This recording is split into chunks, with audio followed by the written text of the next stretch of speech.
Hey everyone, welcome back to the show. We're always getting a request for deep dives on certain topics, and one that's been super popular lately is about, well, how technology is kind of blowing up how we learn languages these days.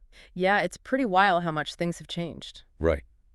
So that's what we're diving into today. It's a really interesting time to be a language learner, that's for sure. It really is. I was Yeah. thinking about this earlier and actually dug out some of my old Spanish homework from high school, you know, like actual flashcards. Oh, wow. Yeah.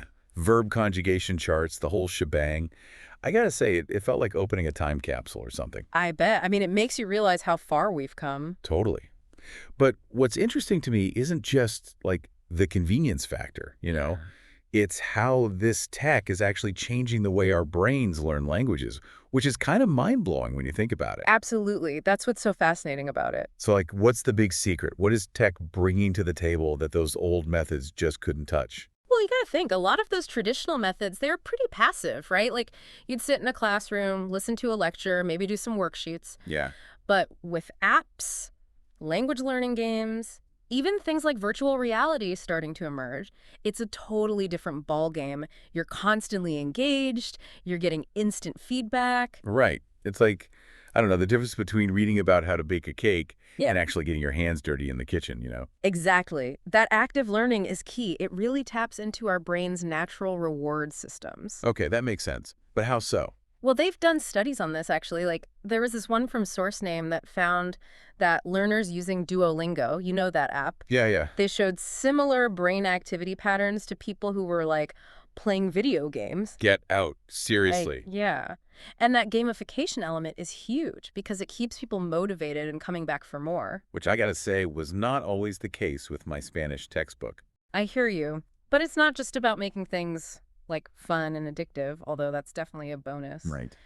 Tech also opens up this like massive world of authentic content that was pretty much out of reach for most learners before, unless you had like a direct line to someone who lived in another country. You mean like being able to watch foreign films, listen to music in other languages, stuff like that? Exactly. But it even goes way beyond that now. I mean, there are platforms that'll like connect you with native speakers for language exchange. No way. Yeah.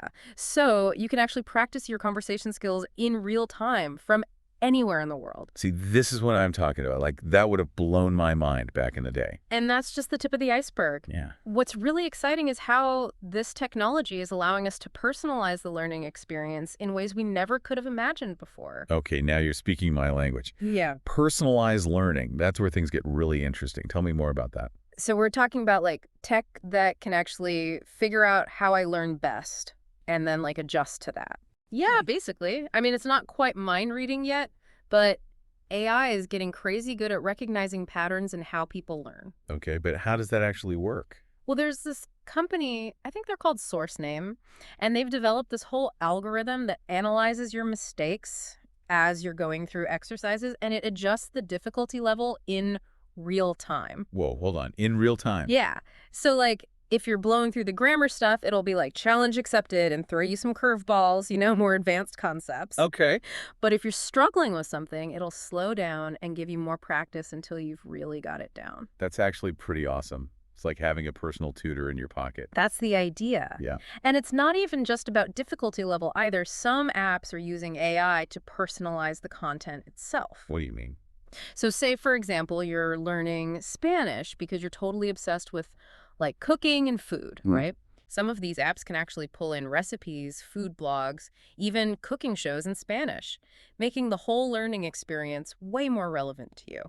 See, that's smart. I've definitely noticed for myself, like, if I'm actually interested in what I'm learning, I'm a million times more likely to stick with it. Exactly. It's all about keeping you engaged. Makes those textbook dialogues about booking a hotel room seem pretty sad in comparison, huh? Yeah, a little bit. And this kind of personalization can be especially helpful when it comes to pronunciation, which can be a tricky beast. Don't tell me about it. I still haven't quite nailed that French RS. Right? Well, imagine an app that could not only listen to your pronunciation, but actually pinpoint the specific sounds that you're struggling with based on your linguistic background. That's a lot of information to process. Right. And then it creates a personalized practice plan just for you, targeting those areas. At this point, I'm just waiting for the AI to completely take over my job. Haha. I don't think you have to worry about that just yet. Okay, good to know. So speaking of things that sound like they're straight out of the future, what about this whole virtual reality language learning thing I keep hearing about? Oh, yeah, that's getting really interesting. Yeah, I was reading an article in Source Name about how they're using VR to simulate all these real-life situations, like ordering food in a restaurant or asking for directions. It's pretty wild, right? And what's cool about it is it's not just replicating the environment, it's actually using VR to tap into this thing called embodied cognition. Embodied, what now? Embodied cognition, basically it means that our brains learn better when our bodies are involved. Okay, so it's like instead of just memorizing a word for train ticket from a flashcard, Yeah. I could be like acting out the whole experience of buying a ticket in a busy train station in, I don't know, Tokyo. Exactly. And the research on this is pretty promising. It seems like this kind of immersive learning can actually lead to better retention and fluency. That is wild. Okay, so I'm sold on the future being awesome. But even with all this incredible tech, there are going to be some downsides, right? They can't be all sunshine and roses. You're right. It's important to remember that even though technology can be an amazing tool, it's not like a magic solution to everything. Right. There are definitely aspects of language learning that just can't be replaced by an app or a program. Yeah, I was just thinking, as cool as VR is, it's not like I can whip out my headset in the middle of a conversation with someone in Italy. Exactly. At a certain point, you've just got to ditch the tech and dive in. Totally. And that's something important to keep in mind. Yeah, it's like, as mind-blowing as all this tech is, I can't imagine ever getting to a point where you wouldn't need to actually, like, talk to a real human being to really learn a language. 100%. Technology can lay down the groundwork, like giving you that solid base of vocabulary and grammar, and even help you fine-tune your pronunciation. Right. But to really become fluent, to really grasp those subtle things like humor and tone and how culture plays into everything. Yeah. You can't get that from an app. It's true. It's like, it's a good analogy. Okay. It's like you can learn all the steps to a dance by watching a video, right? But to really get it, to feel the music, you got to get out there on the dance floor. I love that. And, it goes beyond just like speaking perfectly, too. Yeah. It's the connections you make, the cultural exchange that happens when you're actually talking to someone in their own language. Yeah. That's where the real magic is. That reminds me of this time, oh my gosh, it was years ago.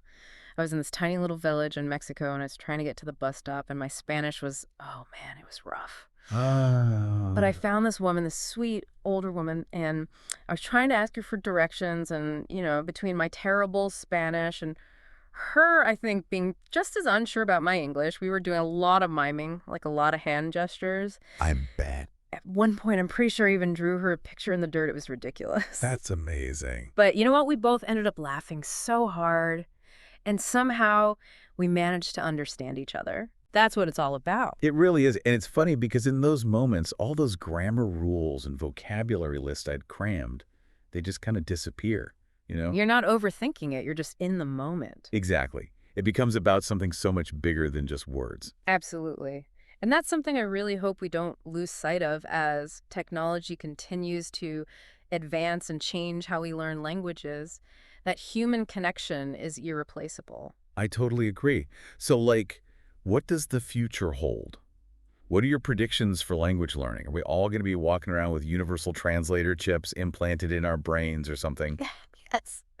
I mean, hey, stranger things have happened, right? That's true. But even if we do reach that point, I think there's always going to be something really special, something rewarding about learning a language I guess you could say, the old-fashioned way, through hard work and curiosity and that desire to connect with another culture on a deeper level. Absolutely. So to wrap things up for today, I guess my advice would be, if you're out there trying to learn a new language, by all means, use all this amazing tech. It's there to help, but don't forget about the human element. Couldn't have said it better myself. Find a language partner, even if it's just online, or better yet, book that trip. Yeah. Immerse yourself in the culture. Yeah. And don't be afraid to make mistakes along the way. That's how you learn. That's the truth. Mistakes are proof that you're actually trying. Exactly. Yeah. This has been such a great conversation. You've given me so much to think about. I think I need to dust off my Duolingo streak and get back to it. There you go. And maybe, just maybe, finally book that trip to Italy. Do it. You won't regret it. All right, everyone, that's all the time we have for today's deep dive, but a huge thank you to our expert for joining us, and thank you, as always, to our amazing listeners for coming along with us on this journey into the world of language learning and how it's evolving. It's pretty amazing stuff. Until next time, happy learning.